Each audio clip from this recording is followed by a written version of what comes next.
Mag-ingat tayo sa ating mga binibitawang salita tulad ng una, tuso. Ang taong tuso ay marunong, ngunit ginagamit ang katalinuhan para linlangin ang iba. Maaaring makamit mo ang gusto mo ngayon, pero mawawala sa iyo ang tiwala at pagpapala ng Diyos.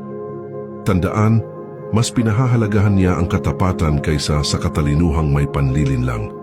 Romans 16 verse 18.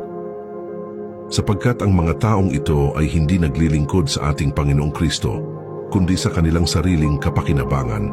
Sa mapapang-akit nilang pananalita at pagpapaamo, nililinlang nila ang mga hindi nag-iingat. Pangalawa, mapanlait. Ang mapanlait na salita ay parang kutsilyong tumatagos sa puso ng iba. Hindi mo alam kung gaano kasakit ang bawat salitang ibinabato mo. Sa halip na manlait, piliin mong magpuri at magpalakas ng loob. Ang mabuting salita ay nagbibigay ng pag-asa sa pusong sugatan. Ephesians 4 verse 29. Huwag magkaroon sa inyo ng pananalitang masama. Sa halip ay ang mabuti na magtutulong sa pagtatayo upang magbigay ng biyaya sa mga nakikinig. Pangatlo, mapanira. Ang taong mapanira ay nagbubunga ng hidwaan at pagkawasak. Kapag sinira mo ang pangalan ng iba, hindi mo alam kung gaano kalalim ang sugat na iyong iniiwan. Ang salita ng Diyos ay nagtuturo na gamitin ang ating bibig hindi para manira, kundi para magtayo. James 4 verse 11. Mga kapatid, huwag ninyong batikusin ang isa't isa. Pang-apat, sinungaling. Ang kasinungalingan ay maliit man o malaki, ay unti-unting lumalayo sa liwanag ng katotohanan.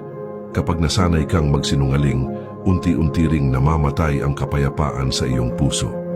Ang Diyos ay katotohanan, kaya't ang lumalakad sa kasinungalingan ay lumalakad palayo sa Kanya.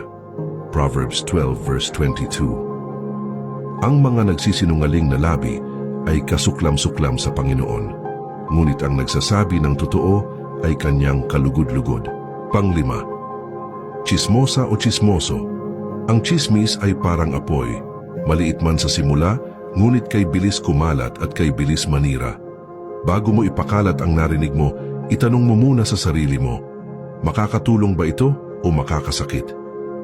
Ang tunay na anak ng Diyos ay tagapagdala ng kapayapaan, hindi ng intriga. Proverbs 20 verse 19. Ang taong madaldal sa nasa likod ay hindi mapagkakatiwalaan. Huwag kang makipagsang-ayon sa sinumang palabiro. Pang-anim, palaaway. Ang taong palaaway ay laging nagdadala ng galit at kaguluhan. Pero tandaan, hindi kailanman nagmumula sa Diyos ang away, kundi sa pusong puno ng yabang at hindi marunong magpatawad. Ang tunay na lakas ay nasa taong marunong manahimik kahit siya ang tama. Proverbs 29 verse 22. Ang mamamayan na mapusok ang galit ay nagdudulot ng maraming pagkakasala, at ang palaaway ay maghahasik ng alitan.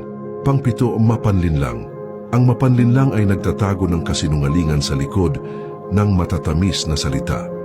Pero walang lihim na di mabubunyag. Ang Diyos ay nakatingin sa puso, hindi sa panlabas na kilos. Huwag mong sayangin ang tiwala ng iba para sa pansariling kapakinabangan. Psalm 101 verses 7. Walang mamumuhay sa aking bahay na nagtataglay ng panlilinlang, na ang nagsasalita ng kasinungalingan ay hindi magpapatuloy sa aking paningin. Pangwalo, mapanghusga. Madaling humusga, lalo na kung hindi mo nararanasan ang pinagdaanan ng iba. Pero ang Diyos ay hindi tumitingin sa panlabas. Tinitingnan niya ang puso. Sa halip na humusga, piliin mong umunawa at magmahal. Matthew 7 verse 1. Huwag kayong humatol upang hindi kayo hatulan. Pangsyam, mahalay. Ang malaswang isip at salita ay unti-unting nagpaparumi sa ating kaluluwa. Ang mga mahahalay na bagay ay inaakay tayo palayo sa kabanalan. Alagaan natin ang ating isipan sapagkat dito nagsisimula ang kasalanan. Ang puso na dalisay ay kalugod-lugod sa harap ng Diyos. Matthew 5 verse 28. Ngunit sinasabi ko sa inyo, ang sinumang tumitig sa isang babae na may pagnanasa ay nangabuyot na sa kanyang puso na nagkasala na ng pakikiapid. Paalala, ang ating mga salita ay refleksyon ng ating puso. Kung puno ng kabutihan ang loob natin, kabutihan din ang lalabas. Kaya araw-araw, hingin natin sa Diyos na linisin niya ang ating puso at gabayan ang ating dila upang sa bawat salitang ating bibitawan, siya lamang ang mapapurihan